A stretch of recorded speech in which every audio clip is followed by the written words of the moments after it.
Okay, guys. So most probably the exam will get postponed, right? So I know most of you are preparing for this year prelims only. So that's the reason why I thought of discussing a few questions every day. What we will do is we will discuss few questions, maybe 7 to 8 questions we'll take up and we'll discuss. So today, what I'm planning is I'm taking up thinkers. So that is the best chapter with which we can start with, right? So it will be a good refresher for you, and once we're done with that, maybe tomorrow also I'll discuss few questions because most of the things are already known to you. Praveen, I think it's your problem. Please just log out and log in again because it's clearly audible to all others. Please just log out and log in again. It will be clear. I hope all of you can.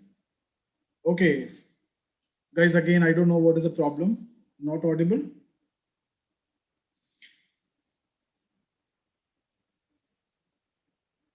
Yes, it is audible. I don't know why. Use the computer audio if you are logging from laptop, or call using internet, then it will be clear. Okay, guys. So see, the approach is we will discuss how we are going to answer the questions. Okay, and most importantly, it will be a refresher session so that whatever we have learned, it will be like a recap also for all of you. And then see, 1 or 2 hours you can obviously spend for your optional from here onwards. At least you get some notification related to when is the exam and all.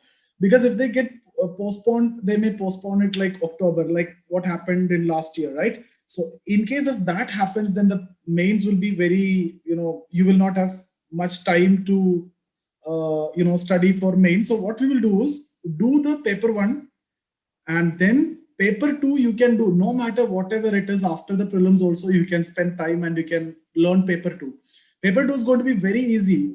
Only thing is that you need to be very comfortable with paper one, and if you're confident that you're confident in your paper one, if you're comfortable in paper one, then it's not going to be a big problem for you. Once you're done with the prelims, just write the test and just revise paper one. Paper two, you can study then also. Hardly you need 1 month to complete the entire paper two. Okay. And paper two, you may not be able to like predict the questions, what they will ask, random questions and everything you will get. A lot of luck factor is also there in paper two. But that's not the case in paper one. We know what they're going to ask.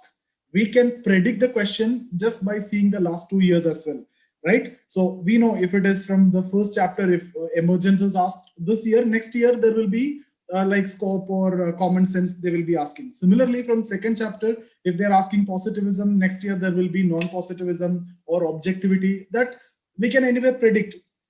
So paper one, you need to be very strong, and all of you should be in a position to score 150. And I don't find any reason why you should not get that.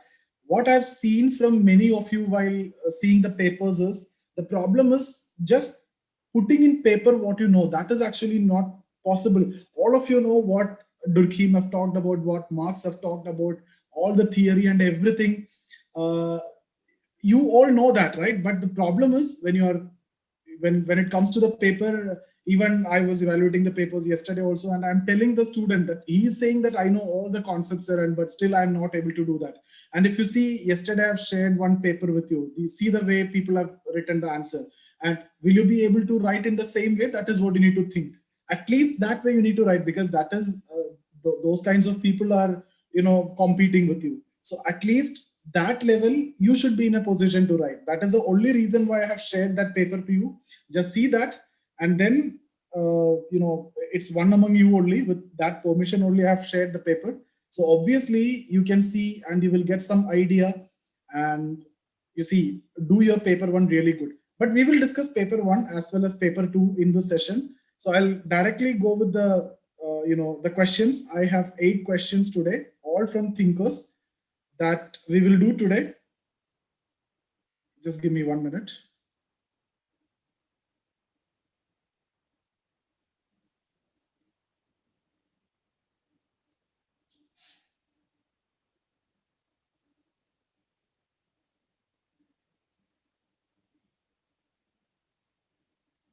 Okay, so these are the questions that we will be discussing today.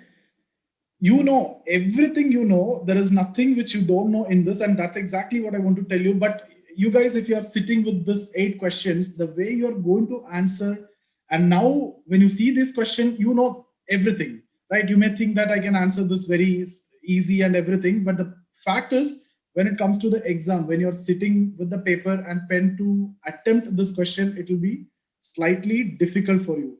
So how are you going to answer this question, sacred and profane? Is it something which we have discussed in the class or not? We have discussed it, right? When we discussed about Emile Durkheim, we have discussed. Where we have discussed theory of religion. So you are not getting a question here which is based on theory of religion. Obviously, you will not get that. There will not be 2 questions from the same topic. Don't expect that. But the idea is, if you are getting a question from marks, you will be getting maybe 1 question from marks. The chances are very rare that they will ask you 2 questions from the same thinker. Guys, all of you, please mute the video, switch off the video as well as the audio. Audio I have switched off anyway. Video also, because it is unnecessarily taking that time and internet. So sacred and profane is what we need to start with. How we are going to answer this question? I'll tell you. In fact, I want you to contribute, but if I allow all of you to contribute, it will be a big problem, right? So much of opinions and so much of things will come, and that will unnecessarily create the noise. So what I'll do is I'll discuss this. So sacred and profane, as soon as you see this is from the theory of religion. So what you will do, you need to just write, this is of 10 mark, right? So these questions are of 10 mark. You can see it's a short note. Just introduction, only for formality, 1 line is enough for 10 mark. You don't want to write 1 paragraph about Durkheim. If you see, that is the way we have discussed in the chapter on Durkheim, or for all that thinkers we have done in the same way. So just tell 1 line, Durkheim have given the concept of sacred and profane in his theory of religion. If you want to, just mention that book, Elementary Forms of Religious Life, in case if it is required. Otherwise, that 1 single line is enough. And then what you need to do is, rather than simply telling what is sacred, it is related to supernatural, and profane, everything other than supernatural, the best thing that you need to do is you have to define religion. Even though the question is not related to religion, you have told that the concept is given in the theory of religion. Second line should be something like this. Durkheim defined religion as a, you know that definition. There is no point in, I have given the PDF and we have discussed in the class and everything. What is that? It's a unified system of beliefs and practices related to sacred things. So guys, what the good thing that we have done here, we have not only defined religion, in that we have introduced sacred from Durkheim's own words and own definition. Most of the people are actually missing this part. You have to start with the definition. So we are defining religion as a unified system of beliefs and practices related to sacred things. So we have introduced that word sacred through the definition, comma. What is the continuation of that definition? That is to say, things set apart and considered forbidden. What you're doing here, you're telling them what is sacred. You introduce the word sacred, and then further you're telling that it is something which is kept apart and considered forbidden by the individual. That's enough. You don't want to write the second part of the definition. You have 2 parts in the definition. Unified system of religious beliefs and practices related to sacred things, that is to say, things set apart and forbidden. And then those who follow the same beliefs and practices will be unified under the single moral community called church. The second part is a function of religion. That is not required. The question asked on sacred and profane, with the first part of the definition, you have introduced not only sacred, you have also explained sacred. What more is required, guys? That is going to be your introduction, and with that itself you'll be covering around 30-40 words. Now hardly you need to write 80 to 90 words. Don't forget, you just need 130 to 140 words in the 10 marker, maybe maximum 150. Beyond that, if you go, there will be problem with time and everything. So 150 words, that is what maximum you need to write in your 10 marker. So now itself 30-40 good points you got, right? Then what you need to tell sacred. What is that? Something which is considered fetishious, something which is supernatural, something which is considered forbidden, which is having supernatural force, mana, all those things that we have discussed. And tell that the way people interact with sacred, there are certain beliefs. We have to explain that beliefs. What are the beliefs? We have told unified system of beliefs and practices. So what are the beliefs? Beliefs are the ideas that we carry in our mind. Do you remember that we have discussed? There are some myths. There are some ideas which is related to God that we carry in our mind, that has been passed on to us from this is how we are taught, right? The moment we are born in a religion, in fact. So we are taught what is God. There are certain myths, there are certain ideas, there are certain beliefs and everything. So explain that part. That is belief. Religion is a unified system of beliefs and practices. You need to also talk about practices. What are they? There are positive, negative. I hope you remember that. Worshipping and everything, you can talk about positive rites which reduce the distance. Then, that fasting, sacrifices, that is negative worship, negative rites or rituals which you perform. That itself will cover around 120, 130 words. Then you can also talk about uh, profane. Then you can talk about profane. Everything other than supernatural is profane, right? And you can give the examples which I've given to you. When you go to a temple, you see the idol, that is something which is supernatural, or that is what you consider as God, representative of God, that is what sacred, that idol and everything, that pipe or other things which you see in the temple, those are not supernatural. So that is what profane. And also tell, if you remember when we discussed about Marx, his conception of society, which is based on economic infrastructure and superstructure. Similarly, when we discussed about Durkheim, his conception of society based on sacred and profane. One cannot be a member of both at the same time. One has to be relinquished to enter into the other. Those things you can write, and that is his conception of society. With that, you can end your answer. It's a short note, very well prepared answer. There is no need to write anything more in this.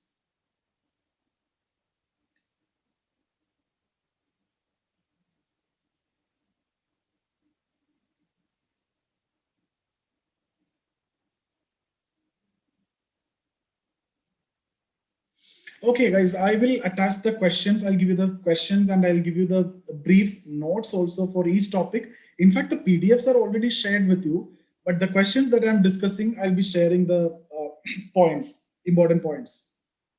So I think that one is done, sacred and profane, right? We are not here to discuss a theory of religion, though it is from the theory of religion. We have done with that. Now remember, in 10 marker, you don't want to talk about criticisms or anything. Here, there is no point in writing the criticism also in this particular question. But if you see the second one, social facts to be treated as things, discuss. It was again a UPSC question, which is of 10 mark.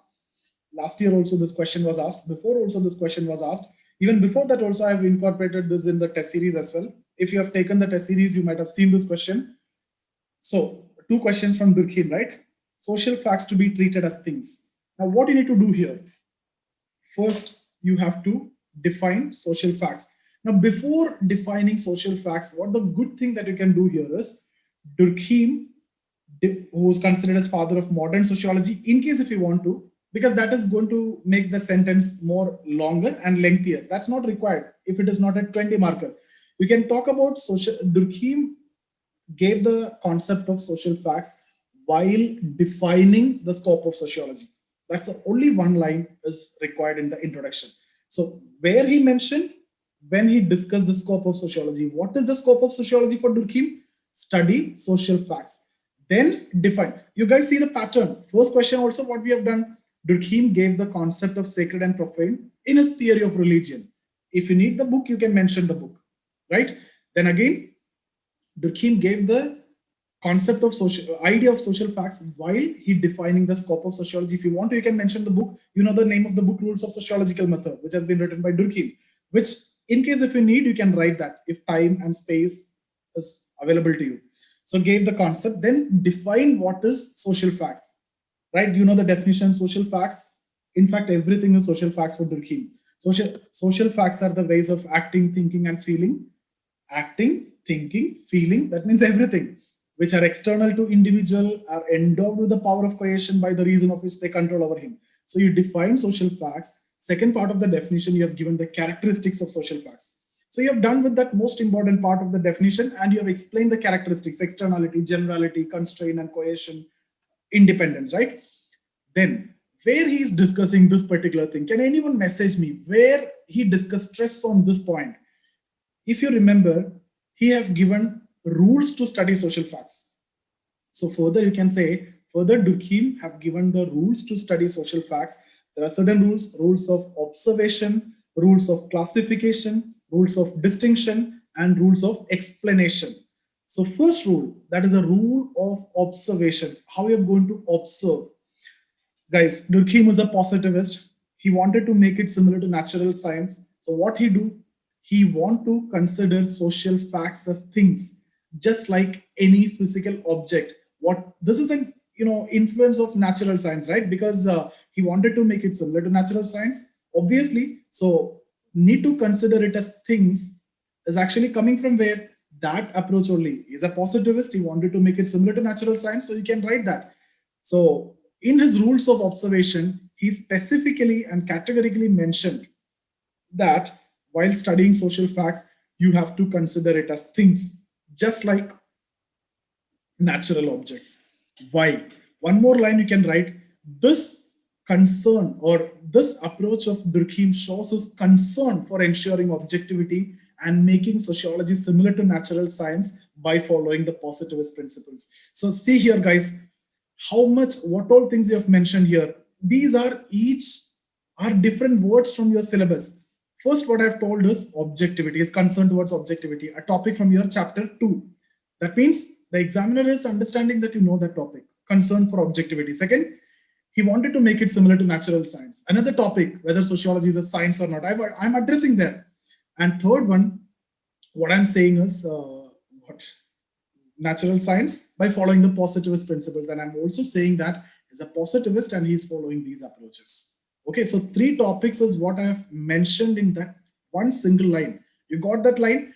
This is how 10 marker. People ask me, I know the concept, but when I'm writing the answer, I'm getting 2 mark and 3 mark. Why? Because each of your sentence which you're writing should be filled with content. Right here, when I'm using that one sentence, his idea of considering social facts as things, or his emphasis on considering social facts as things, concern is shows his concern for objectivity, right? To make it similar to natural science by following the positivist principles. That one sentence covers so much of things, guys. So this is how each of your sentence. I just want to give you an example. I don't want you to reproduce the same. It may be impossible the way I think, and the way you think. You may think in a better way, because you anyway want to spend all your time and effort for this, and you're going to write the exam. So the way you are spending and the hard work that you're putting will be entirely different. So you will be in a position to think and write in a much better way. But the point is, each and every sentence which you're writing in the 10 marker, this 10 marker is the most important one. People just ignore it because you have that approach where you're coming from the college, and there you focus, start attempting the 20 marker and the essays first, and the 10 marker, 5 marker, you leave it, right? Not leaving it towards the end. But that's not the approach. That time and again I've told you, first we have to focus on all the 10 marker. First 5, first part, first 5, second part, first 5, each 10 mark which is available in the options which you have selected. 13 mark, 13 question, 130 mark, which is half of your paper, right? 130 mark. The reason is it is very, very easy for you to get 7 mark in 10 markers. See, if I have answered that question the way I have told you, do you think anyone will refuse 7 mark for you? No. Same way, if you are mentioning all these things, even guys, even here the question is social facts. Everybody talk about social fact. Every student will write the definition of social fact. Everyone will write the characteristics, and everyone will write the rules. Tell me how many of you will think about mentioning these points in your answer, and that's make it different. That is the only way your answer will be different. Otherwise, all I'm seeing hundreds of papers, right? So I can see everybody will write the same thing. Everybody is studying Vajiram or essential sociology, or you guys are preparing from our classes and Ubendra, common notes, common materials, everybody is following the same. So everybody will write the same. But the way you're writing, in the limited time and the space, what all points which you know can be incorporated, which is connected to the topic, not just like anything in random. That's the way you need to write. That's the point which I want to tell you. Okay, so that you tell, concern towards objectivity and everything, then you can explain the rules. Okay, talk about that collective representation. Again, tell that point. Durkheim himself have made it very clear. It is very much difficult to consider social facts as things. Why? Everything is social fact. Religion is a social fact. Suicide is a social fact. Division of labor is a social fact. Family is a social fact. Marriage is a social fact. Anything you see in society is a social fact. So how can you consider it as things? How can you consider family, religion as a thing? Is it possible? Durkheim says it is not impossible, though it is difficult. How we have given the solution also you tell. What is that word which I have used? Can anyone type in the message box now? I've used one word to explain this, or Durkheim used that word. What is that? Collective representation, if you remember. So you have to go for the collective representation means these are the objective manifestation of social fact. Objective manifestation means you can understand these social facts exist through these collective representation. Sui generis is a characteristic, Praveen. Okay, sui generis means something comes into existence its own. That's the characteristics. So collective representations are the objective manifestation. For example, you see a temple. What does that mean? There is a religion exists. That's an identity of a religion. You see a church or masjid. You see the woman who's wearing sindoor. What does that mean? Marriage as an institution exists, right? So these are the collective representation. Collective representations are the, use these words. Don't write anything. These are the words which is given by Durkheim. That makes it different. These are the objective manifestation. This is how you visualize social facts. Okay, you got it.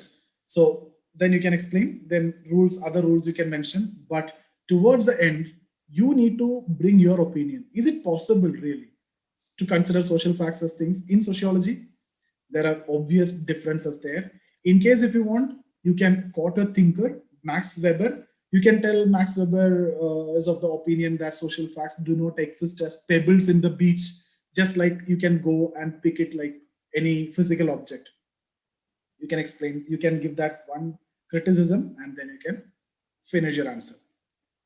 So guys, something which looks very easy, something which looks, you know everything about social facts, because the moment I discuss this, you see social fact, what is coming to you, the questions, the topic that we have discussed, where everything is covered. There is nothing which is left there. But see the way examiner is asking the question, from where this question is asked, not directly from social facts, not directly from the characteristics, not directly from anything else connected to social facts, but he has picked up the rules to study social fact in that one specific rule of observation. From that, he have taken up this question. So that's how they will go. But you need to answer all these things. You need to incorporate all these in your answer. I hope you got my point. Okay, it's not you will write something and you will get the mark. I hope now you are getting me and what is actually is the expectation of the examiner. If you can satisfy him, if you can understand, if you can think from this perspective, guys, always think from the examiner perspective, what he want. If you can understand what he want, then it is going to be very easy, because then you can write what he want, right? It's like treating the guest. You will see what he like. If it is your friend, you know what he like and you can treat him like that. Similarly, you just understand. How will you understand? For that you need, you need to read a lot. Otherwise you need to have the experience, and you guys don't have it. That's why I'm sharing it, right? Once you write 2-3 names, automatically this experience you will get, because one exam you're not clearing, second exam you cleared, but you go to interview, but because again marks was less in mains and you are missing out, third you will start understanding, and this is where I'm helping you with my experience, right? So this is what expected, and this is how you need to write. Again, moving equilibrium. Moving equilibrium is a topic which is picked from Social System by Parson. Social System we discussed in 2 phases, mechanism equilibrium phase and requisite functionalism phase. So one phase we have answered mechanism equilibrium, how society keep that equilibrium. Second phase we discussed AGIL model. Do you want to write social system here? No. Do you want to write AGIL model here? No. I've seen many people keep on writing that social system, Parson, too much of introduction, right? Because I've told you any question from Parson, it's must attempt question, because it is going to be rewarded. That doesn't mean that you need to write everything about Parson. There is no need to mention about AGIL, maybe towards the end one line. Otherwise, no need to mention about AGIL or anything. So what is moving equilibrium? I don't have anything to write now. So guys, do you remember that diagram which I've told you? Society is always in an equilibrium. There are some mechanisms, one block, that mechanism fulfills some needs, another block that fulfilling the need, and then society will be in an equilibrium. But in case if there is a break in equilibrium, what will happen? The feedback will be given, and then specific mechanisms will act again, fulfill the needs, bring back equilibrium. So I hope you can visualize that diagram, because anyway, we know that. That's why I'm not drawing it here. diagram is must. That diagram is must. But diagram alone will not be enough. You have to explain it. You can give examples of specific mechanisms, right? When industrial family came, it was the joint family, nuclear family example, or even cyber laws are coming because of cyber crimes are increasing. So the society, what is this? It's about evolution. How society is evolving with a change in system, change in time, right? Change in aspirations of people. So society is evolving, new mechanisms come, fulfill the needs, bring equilibrium, keep on moving. But the problem is there may be some temporary problems. Here only problems are temporary. If you want, you can make a comparison with Marx. Marx talking about permanent problem. Solution is revolution. But Parson is talking about it's a temporary problem that can be managed. Is the answer is complete here? No. If you need to complete the answer for this question, you also need to talk about one line AGIL model, because all these mechanisms are nothing but fulfilling 4 functional requisites. What are they? Adaptation, goal attainment, integration, latency. You don't want to explain that, one sentence is enough. All these mechanisms fulfilling the needs. But the most important part is coming again, cybernetic hierarchy of control. Without mentioning that, this answer is not complete. Cybernetic hierarchy of control, you have energy flow, information flow, talk about action system, draw that diagram from where energy is flowing, from where information is flowing. If there is a break in the flow, that flow is essential for maintaining the system. If there is a break in the flow, what will happen? Disturbance occur. So how disturbance is coming, you need to tell. Because of break in flow. That's the reason why disturbance. When there is a break in flow, disturbance. What will happen? Feedback will be given. Then mechanisms will function again, bring back equilibrium. This is the idea of social change also. Okay, so these are the things that you need to incorporate there. And one of the favorite question of the examiner, alternate year, you will see question on ideal types. You guys know what is ideal types, right? So there is no point in explaining what is ideal types. Ideal types means these are the regularities. If I want to talk about ideal type of anything, those are the regularly seen elements of that. I've told many times about family, right? When I talk about family, what is coming to your mind? Family gives economic security. That's a regular function of family. Emotional security. There is a socially approved sexual gratification or sexual relationship between 2 adults. Taking care of child, taking care of aged. These are ideal types of family, right? So you can explain ideal types are the regularities, but these individual elements are meaningless. If I talk about emotional security, not necessarily family, you can get it from your friends as well. Economic security, no, not necessarily family. I can't connect it with family. Taking care of child, I cannot directly connect it with family, right? There can be child care center. Aged, there can be old age home. So these are individual elements are not giving you any idea, but combined collectively, you will get a picture of family. Because if you combine everything, there is only one social fact or institution which satisfy all these functions, that is family. So Weber says ideal types will help you to understand reality, but these are not realities in themselves. Individual elements are meaningless. Once you combine it, you will get a complete picture, right? And also here you mentioned, along with ideal type, other methods also need to be used to ensure objectivity. Okay, and you can just mention the methods, Verstehen, causal pluralism, etc. But substantiate this concept with example. Weber used ideal types in almost all his studies. 1 or 2 you can mention. Social action, theory on social action. He's talking about ideal types, right? Traditional action, affective action, Zek rational action, vote rational action. These are nothing but ideal types of social action. What do you mean by ideal types of social action? Ideal types of social action means the regularly seen social action. Or you can use the ideal type concept he used in Protestant Ethic and Spirit of Capitalism.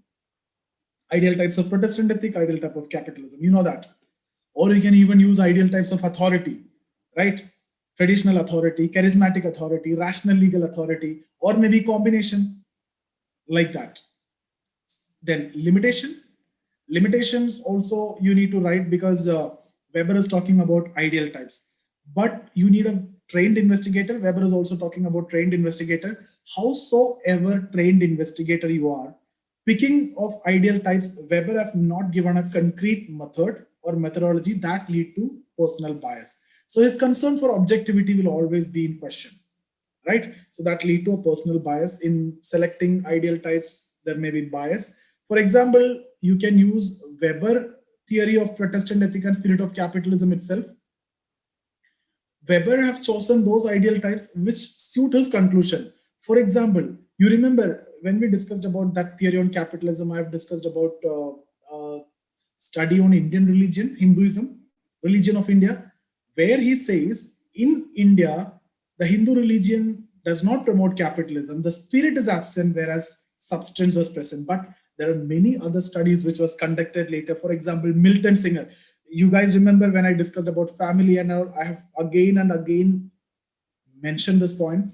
Milton Singer criticism you can use in Weber, because he selectively chose some ideal types to suit his conclusion. He have not considered the real Hindu religion, the ideal types. For example, joint families supporting and helping capitalism. That is a study of Industrialist of Madras, which was conducted by Milton Singer. That, guys, connection is very important. How you're going to connect all things which you have learned here and there. That's how you need to answer the question. You know everything, you have enough content, you need to be very confident. It's all about, in that time, even for me also, when I'm talking to you, it is very easy. But even when I also write, maybe I may not be able to put all these things in the paper. That's exactly what is actually happening to you. But that is very important. That's the most important part. Okay, so keep on writing answers. Think about something. When you think about this topic, you may get more points, more criticism. Here and there we have studied, right? You can also talk about ideal types concept, which is used by Parson as well. Parson have constructed ideal types of social action, where he gave a different idea than Weber. You remember three: social action, moral action, and everything. Parson have given the ideal types of pattern variables as well: affectivity, affective neutrality. That also mentioned you because they are not asking specifically Weber, right? Ideal types and its limitation.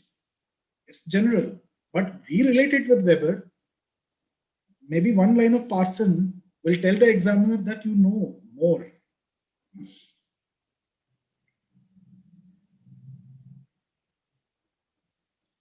Okay, critically evaluate Marx' theory of stratification.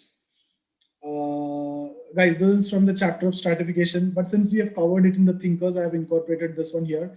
I could have asked this question as class struggle, you would have answered it well. Class antagonism, class struggle, or in any way, if I ask you, it is going to be very easy for you. But here I'm asking you Marx' theory on stratification. What all things you write? Again, the same thing that we have discussed in class. Stratification means it is a hierarchical arrangement, right? Which is having certain pattern. You know stratification, there will be differences, will create inequality. When values are attached to the differences, inequality, if it is patterned, it will become stratification. Those are basics that we don't want to write here. Marx's idea of stratification is what you need to mention. Marx have discussed about classes in all his writings. Everywhere he's talking about class.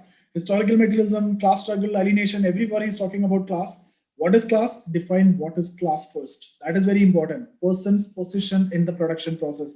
So what all things will come here? I'll briefly tell you rather than answering the question. You talk about class, talk about different classes he mentioned, mainly upper class, lower class, but there are some intermediate classes also. Now you understood where I'm going to, right? You can talk about class in itself, class 4 itself, talk about class polarization, the bourgeoisization, proletarianization, and then talk about the class struggle as well. So that's about his theory of stratification. Also, towards the end, you have to tell whether his idea of classless society, because stratification means it's related to class. Will the stratification ever end? Yes, Marx is talking about it will end. Where? In communist society. So his idea of classless society, will it ever comes into existence? You need to answer that. That means the communist concept is a utopia or not. It's a utopian concept. It is never going to be possible. Classless, stateless society, it's a utopian concept. It will never be possible. Explain with logic. That is how you need to answer this question. A lot of content is there. I don't think you will face any problem. It's a direct, straightforward question. Okay, now one more point here is, since it is critically evaluate, what you need to tell us, the criticisms on this, because when he's talking about stratification, what is the main criticism, guys? Marx's idea of stratification. Marx talk about stratification only at the level of class. But do you remember when we discussed about dimensions of stratification, we have discussed many stratification system on the basis of age. Marx is not talking about that. On the basis of race, on the basis of ethnicity, on the basis of caste, gender, all these stratification could not be explained by Marx with this idea that we have seen here. That's a criticism. Second, even the class stratification itself that Marx is talking about, which thinker you can use? You can use Parson to criticize Parson's functional theory, you know. More than that, Davies and Moore theory, right? You can use Davies and Moore functional theory here of stratification to criticize, where they identify the stratas are functional, which are fulfilling some functions, vital functions for the society and is essential for the society. Moreover, the classless society which Marx is talking about will never ever comes into existence, because that will lead to chaos. The society won't function the way it is supposed to function. Okay, so that is how you can answer this particular question. Okay, now the next one, this is again a favorite question of the exam. Guys, these questions which I've taken are the repeated questions, and you can expect the same even without changing the words they will ask you. Same. Compare Marx and Durkheim with respect to the framework of division of labor.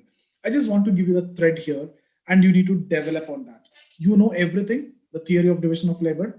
Here the thread is mainly, Durkheim says division of labor is functional. Marx says it creates conflict. That is their perspective. That is very simple. Durkheim says it is functional. Why? You remember that sentence? We seek in others what we lack in ourselves. So we all are together here. Why? Because of division of labor. I know sociology, you don't know sociology, so we are together. Like that, we depend on others what we lack in ourselves. We seek in others what we lack in ourselves, and that create a cooperation. That is what organic solidarity. The way organs in the body are connected, we all are connected because we need each others for survival. Right? This is organic solidarity, where so much of heterogeneity is there, individualism is there. People are together. Why we all are together? From which areas? If 100 students are attending, from where you are attending? You are attending. Almost all states are covered here in the class, right? So that means so much of heterogeneity, so much of individualism, and none of you know each other. That's a beauty. Still, we are together. Why? Because of division of labor. That is integrating people for Durkheim.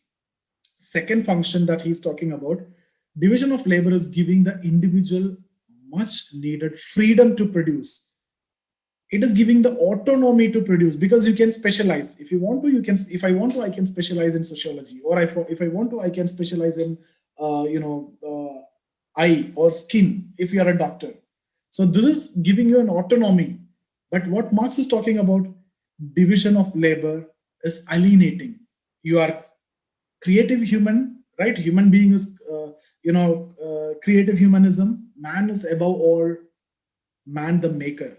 Man is above all, homo faber, man the maker, right? That's a statement Marx is talking about. But because of division of labor in the capitalist society, the production process itself is divided so much, and you are alienated because you cannot express your creativity. So Marx is talking about alienation because of division of labor. Durkheim is talking about autonomy and freedom to create because of division of labor. This is a thread. Everybody will write. Other dimension, what? The conflict perspective. One for one, it is disintegrating, creating hostility, tension. And for Durkheim, it is integrating people. Solution, for Marx, the problem is temporary, and revolution, communism is what required. For Durkheim, there may be temporary pathological form. Do you remember abnormal cases where anomy division of labor, inadequate organization, and then one more was there, forced division of labor.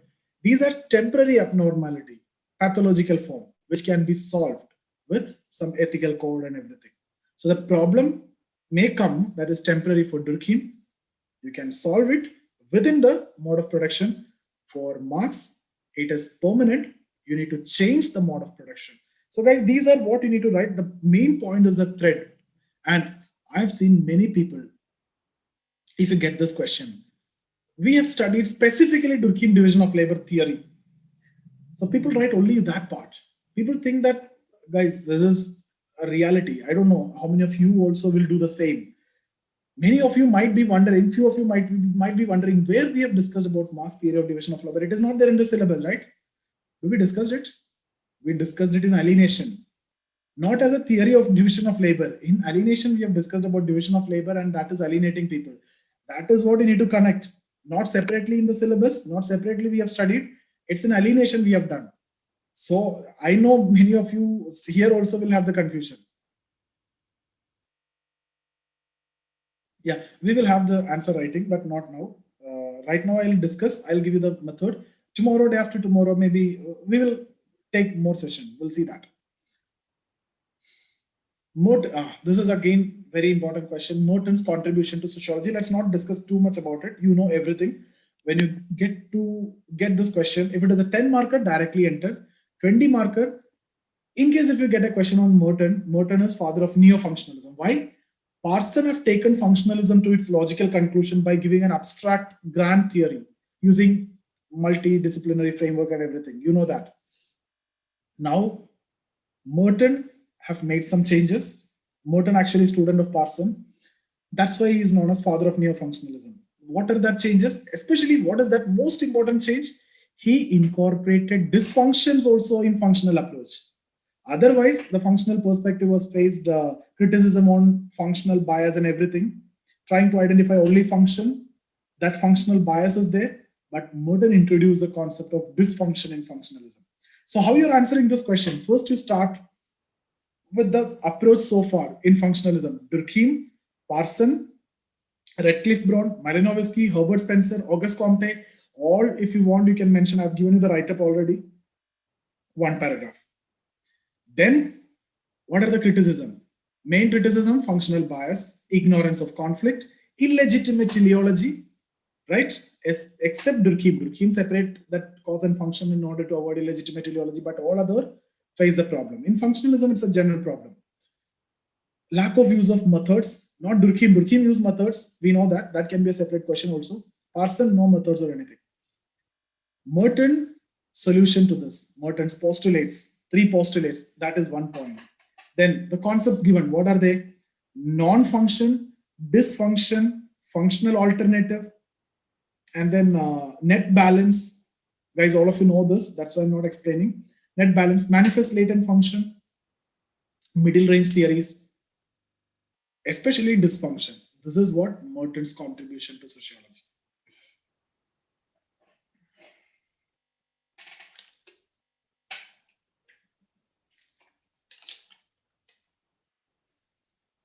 Okay. Now compare Parson and Weberian theories of stratification.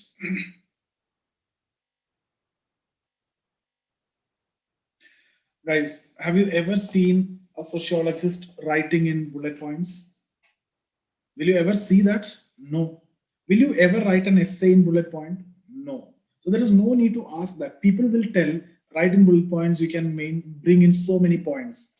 Do that in your GS paper, because that paper is evaluated by school teacher, just with the key. They look for whether the given key and your answer is matching or not, nothing else.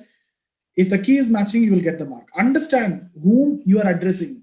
That is the first thing. Even if you are speaking, in a stage, you have to understand your audience first. So in GS, your demand is different. In essay, entirely different. Sociology is different.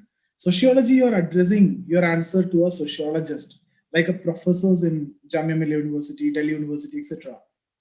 So it's not good to write in bullet points. Maybe 10 marker, even 10 marker also, I won't suggest. There may be some questions like comparison, sociology, economics, sociology, political science. These kind of questions you can make table and write. Never ever these kind of comparison, Marx and Durkheim, you will see some essential sociology or some coaching institute question papers. If you see, maybe they will give you in bullet point, but when you're writing the answer, you have to make a comparison properly in paragraph. Guys, will you ever see, this is a question that I want to ask you, will you ever see a sociologist writing in bullet points? No. So you are expected to be like a sociologist, right? So you should never do that. except the questions like comparison between sociology, economy, common sense, these kind of questions, these are not sociological questions, but all these are sociological questions. Understand what kind of questions you are answering. Even in sociology also, there may be questions which are not directly connected with sociology, right? Maybe sociology, common sense, sociology, economy, these are not nothing you need to write with that sociological approach. Whatever you have studied, you just reproduce. That you can write in bullet points because it will be rewarded as you can write so many points. Never ever do that in these kind of questions.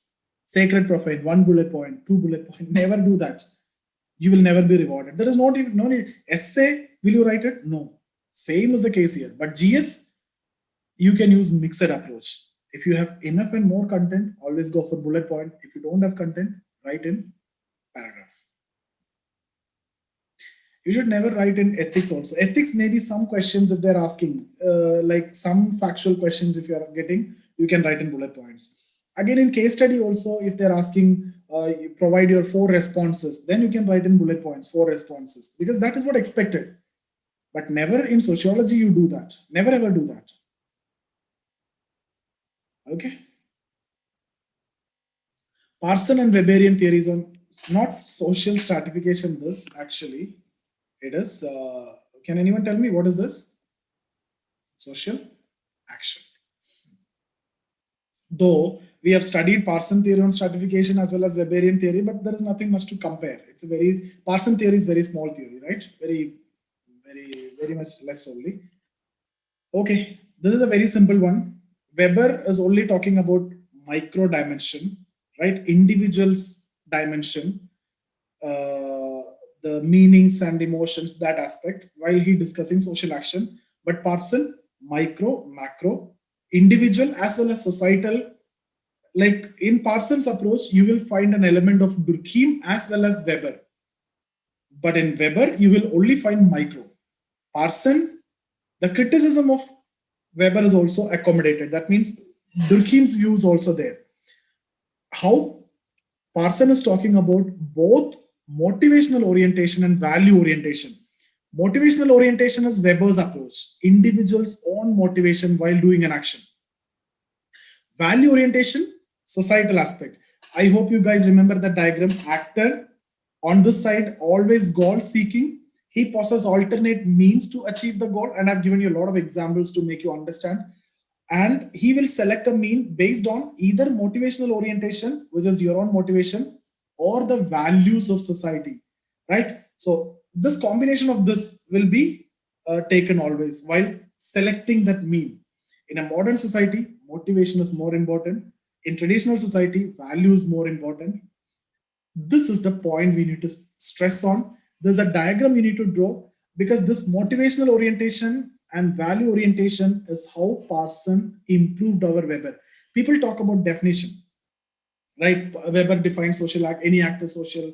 There should be orientation, there should be meaning. Parson talk about social action, and there are 4 conditions. It should be in a social situation. It should be having a goal. It should be having motivation. There should be a boundary. Some 4 conditions. People think that those 2 conditions only here, 4 conditions here, that's the modification. No, there is nothing in that. The modification is value orientation and motivational orientation. It is macro and micro. Parson include Durkheim also in his approach. Then people think that the ideal types, there is a change. Weber talk about 4 and Parson talk about 3. Is there any modification? No. In fact, 2 actions of Weber actually combined into 1 action in case of Parson, that moral action. Traditional action and Zweck rational action is actually combined to moral action. Otherwise, so guys, this is going to be another easy question, because since it is a comparison, no need to write criticisms here. Okay, now any doubts you have? If you okay, just 1 minute, guys.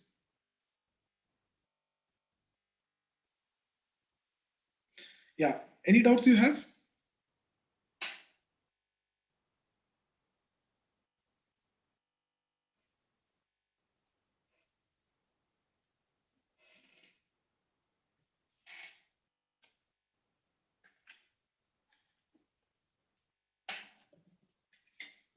Guys, we'll do this exercise few days so that some of the concepts which you might have forgot, you will remember, and then you will get to know the flavor of, the way.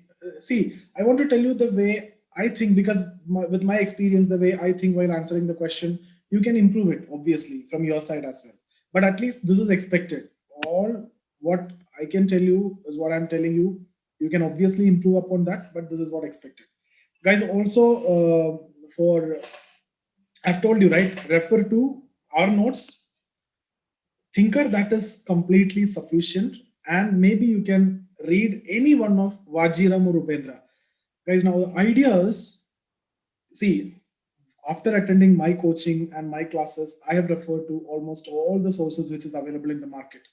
Okay, so as a good student, you always do that. It's not that you stick to one teacher. There may be something which is good in the other teacher, so you have to get that.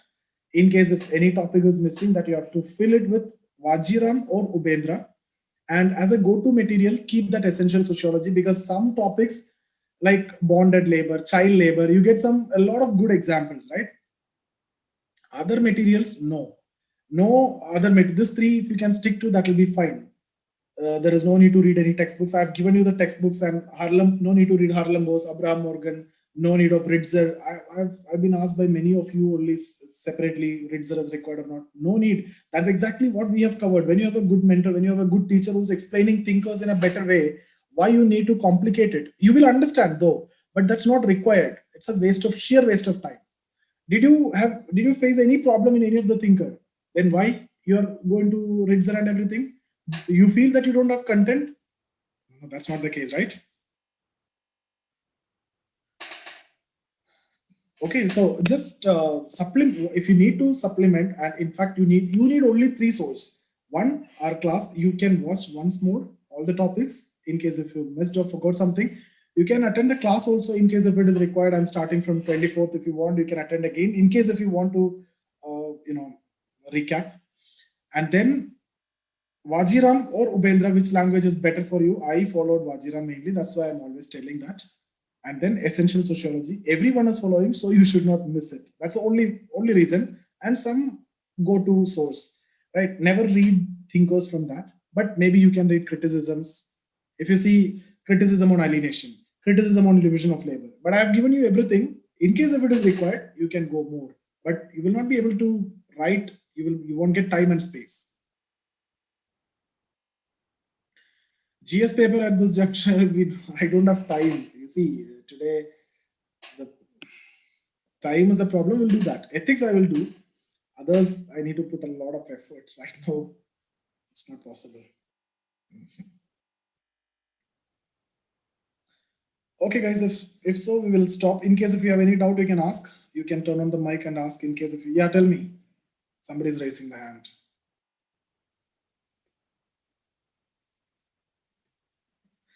So tomorrow we will meet. Okay, guys. Tomorrow we will meet at 7, not 7:30. 7. Okay. Tomorrow we will meet at 7. I'll update in the group also. 7. Please note that.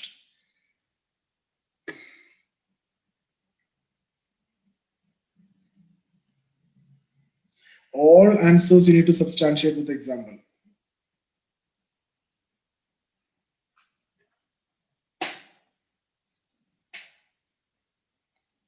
The only reason why you are adding thinkers and mentioning thinkers is to substantiate your point.